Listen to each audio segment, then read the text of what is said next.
programas antigordofóbicos, que lucha para que las personas se desliguen un poco de ese estereotipo de belleza que vamos viendo en la sociedad, pero muy pocas veces tratamos el tema que ustedes plantean hoy de miedo a adelgazar o a rebajar, o sea, lo opuesto. Ujú. Y realmente sí, sucede muchísimo en la población. Y hay varios grupos que podemos ir seleccionando que padecen este miedo. Está, por ejemplo, uno de los grupos que tienen trastornos de la imagen corporal, que Ujú. son personas, o como nosotros los psicólogos le llamamos, que es trastornos dismórficos corporales. Está, por ejemplo, la vigorexia, no sé si lo habían escuchado antes. Sí, sí. De hecho, yo hice un trabajo de vigorexia para la universidad.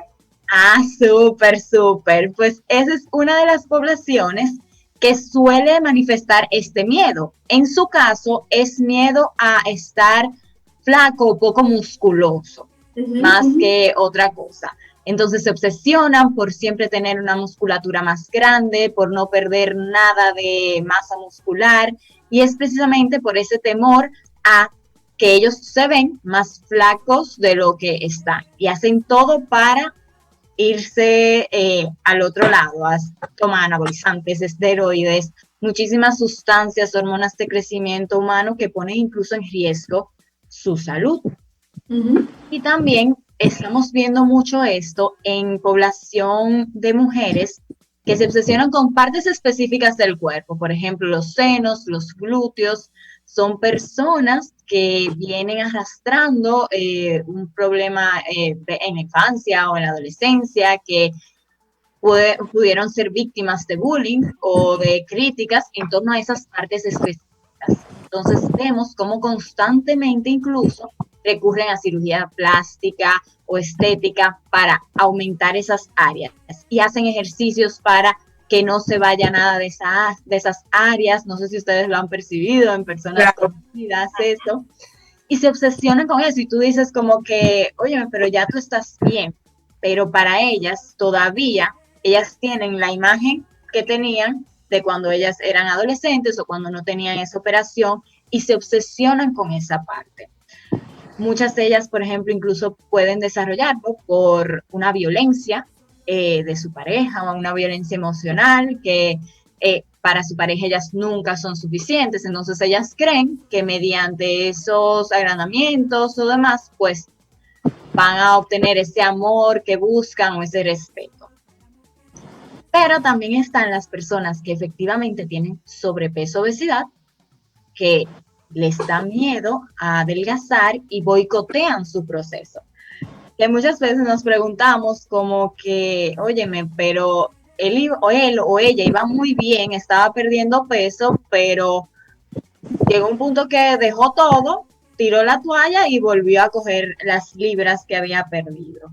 Justamente, perdona Luisa, justamente eso fue lo que dio pie al tratamiento del tema, porque un miembro del Realmente. equipo decía, yo pierdo peso, pero cuando yo estoy viendo como que de verdad voy a perder ese peso, comienzo a hacer cualquier cantidad de cosas para revertirlo. Totalmente. Y eso no solamente le pasa a él. En consultas lo vemos totalmente, que ese efecto yo-yo, ese efecto rebote va. Y eso es por múltiples razones. O sea, yo no te puedo decir, es una razón única. No. Puede ser por muchas razones. Una de ellas es que, bueno, la que se ve como que más a nivel consciente y que tú puedes, y que las personas a su alrededor pueden justificar eso, es, oye, es que es difícil cambiar los hábitos, no queremos, tenemos que sacrificarnos mucho para perderlos, es más fácil tener ese peso. Eso es lo que vemos como que más a nivel consciente. Pero a nivel inconsciente también suceden muchísimas cosas, incluso con más poder, que boicotean el proceso. Por ejemplo, si esa persona ya interiorizó esa imagen corporal de ser la persona con sobrepeso, de ser la persona con obesidad, si ya eso está intrínseco en su identidad, va a ser muy difícil que esa persona mantenga la pérdida de peso, porque es como si yo te dijera, ya tú no vas a ser soy, que tú me dirías, Exacto. ay. Entonces es como arrancarle un pedazo de algo que ya es suyo y de algo en lo que ellos tal vez se escudaron para muchas cosas no afrontar en sus vidas. A veces las personas con sobrepeso o obesidad, por ejemplo, justifican que no pueden hacer algo por esa condición que tienen. Se escudan. Entonces es difícil que tú quieras salir de esa zona de confort, porque si ya tú perdiste el peso, ¿cómo tú vas a justificar que tú no puedes, que tú ya puedes hacerlo? Entonces se escudan en eso para no afrontar la responsabilidad. Y otras, incluso, eso le pasa mucho a las mujeres que tienen sobrepeso, obesidad, quizás el meterse en la comida y en la subida de peso fue su escudo para lidiar con algo más fuerte. Por ejemplo, una violación, un abuso sexual, un acoso sexual. Entonces, para ellas, a nivel inconsciente, óyeme, si yo estoy con este sobrepeso, con esta obesidad, ya yo no voy a atraerle al sexo No opuesto. soy atractiva. Exactamente, ya no soy atractiva. Entonces, si yo estoy perdiendo peso, me veo que estoy perdiendo peso, que ya los hombres se me están acercando de otra manera, o sea, ya en el ámbito sexual, pongo un stop. Digo, no, yo no quiero esto y vuelvo para atrás. Entonces esa puede ser otra causa. De igual forma, muchas veces vemos cómo estas personas se aíslan socialmente, a veces justificando que no se ven bien, que no sé qué. Ya cuando no tienen esa parte del sobrepeso, obesidad, que su familia o allegados le dicen, pero ya mira qué bien tú te ves, tú puedes comenzar a salir, esa parte de introversión, de que yo no quería salir de casa realmente, que no tenía nada que ver con mi obesidad o mi sobrepeso, entonces digo, no, yo no quiero este cambio en mi vida, voy a volver para atrás. Entonces son cositas que ellos no detectan así conscientemente, pero sí pueden suceder en su interior.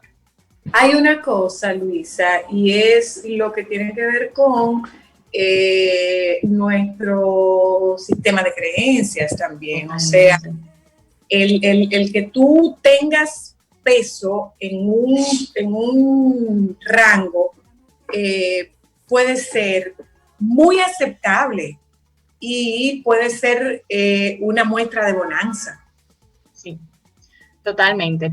Incluso, sobre todo eso pasa mucho en poblaciones más adultas, o sea, como de 60 en adelante, que relacionaban la parte de sobrepeso, obesidad, con que, óyeme, es que yo tengo la posibilidad de adquirir más alimentos, alimentos que quizás las personas de clase socioeconómica no podrían. Entonces, si yo comienzo a adelgazar, pues no, o sea, ya voy a transmitir otra cosa a la sociedad, que sí, Pero efectivamente eso ha también. cambiado.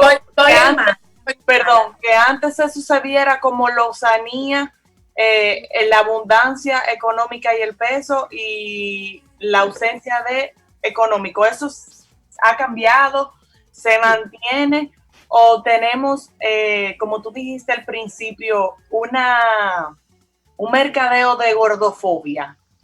Exactamente, Ámbar. Ahora mismo lo que más predomina es esa parte de gordofobia. Ya no se está relacionando tanto como en generaciones pasadas con bonanza, al contrario. Ahora, y desde hace mucho realmente, ya por ejemplo, tú ves que el otro extremo, que es anorexia y trastornos de ese tipo restrictivos, suelen verse más incluso en clases socioeconómicas altas o media altas. Se ven todas, pero esa tiende a ser la prevalencia más alta en esas clases específicas. ¿Sabríamos decir por qué hay tanto? Porque eso que tú dijiste, lo de la gordofobia, eso me hizo un clic impresionante. ¿Por qué entonces es más visible, o para mucha gente es más notable cuando una gente está en sobrepeso que cuando una gente está por debajo del peso? Porque cuando una gente te hace un comentario de que tú estás muy flaca es porque tu contexto se te ven los huesos, pero es más fácil tú visualizar una persona que está por encima del peso que tú entiendes que es normal que una persona delgada. Sí, efectivamente. Y sobre todo, como te digo, Homer, en nuestra generación, o sea, como que en las generaciones entre, bueno, adolescencia y como 30 y pico, 40, eso ya, o sea, como que tener un sobrepeso se sataniza mucho, por así decirlo, y se critica mucho. En cambio, la delgadez, como tú dices, y eso es algo que pasa mucho, sobre todo en nuestro país, que se normaliza muchísimo el bajo peso y se prefiere tener bajo peso a sobrepeso.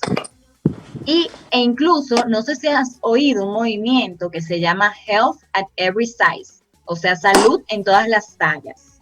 Lo he escuchado. Exactamente, eso va, va enfocado en que se acepte en todas las tallas, incluyendo anorexia y demás, pero el énfasis más alto incluso se está dando precisamente en las personas que sufren sobrepeso, obesidad, porque se está viendo todo el daño a nivel social, psicológico que estas personas están padeciendo en los últimos años por el rechazo social que ellas se atribuyen a su peso, a su cuerpo y a todo. Entonces, ahí es que va la lucha, porque lo que queremos es parecernos a esas modelos que vemos en revistas y nos obsesionamos con eso y hacemos todo para tener un peso bajo. No nos importa que lleguemos a bajo peso, que es igual de poco saludable que un sobrepeso. Eso no nos importa. Lo que nos enfocamos es nunca tener sobrepeso. Y ahí también es otra cuestión. De eso justamente vamos a hablar, de lo que nos venden las revistas, de lo que nos venden las redes, de lo que nos venden las imágenes en televisión, en la pantalla, en el cine, de qué tan real y qué tanta verdad hay detrás de todo eso. Pero antes de concluir, Luisa, todo esto funciona a nivel inconsciente. Es importante que tengamos claro que esto es a nivel inconsciente, que esto no es a nivel consciente. No, exactamente. Muchas de las cosas, sobre todo lo que yo dije de la identidad, de esa protección ante violación sexual, etcétera, como tú dices hoy, la ocurre a nivel inconsciente y por eso es tan importante la parte de la psicología de la alimentación y de atención psicológica durante esa pérdida de peso, sobre todo si se detecta que hay una alimentación emocional de por medio. Buenísimo que estén asistidos por un nutricionista, dietista y por todo el equipo médico y entrenadores que los van a asistir a esa pérdida de peso. Pero también sumamente importante la parte psicológica, para que precisamente no surjan esos boicoteos de cuando yo estoy llegando a un peso adecuado, no quiero y voy a subir. Entonces, trabajar todo eso, porque lo que estamos viendo en sobrepeso, de que come mucho, de que tiene problemas en cuanto a su conducta alimentaria en sí, es como la puntita del iceberg. Debajo de ese iceberg, debajo de ese océano, es que están los reales problemas que están manifestándose en el sobrepeso y en esa conducta alimentaria excesiva. Y eso es lo que hay que trabajar para que uno, se siga bajando peso de forma saludable y sin ese temor a adelgazar. Pero también para que no se transforme el sobrepeso en algún otro trastorno psicológico, porque eso es otra cosa que pasa, que pueden pivotear entre trastornos, si no se cura ese fondo del iceberg que te comento ahora. Muchísimas gracias, Luisa. Si nos das tus contactos, por favor. Claro que sí. Me pueden contactar por el correo electrónico luisacantizano@gmail.com, también al 809-350-1812 y en mi Instagram, si prefieren, pues Luisa Cantizano también. Así pues, que muchísimo gusto de conversar contigo. Gracias a ustedes. Nos vamos un momentito a publicidad. Hoy nosotros hablamos sobre verdad. El programa de hoy va dedicado a la verdad. Y me pregunto, ¿a la verdad o a lo que se puede decir de la verdad? Ya venimos. Solo para mujeres.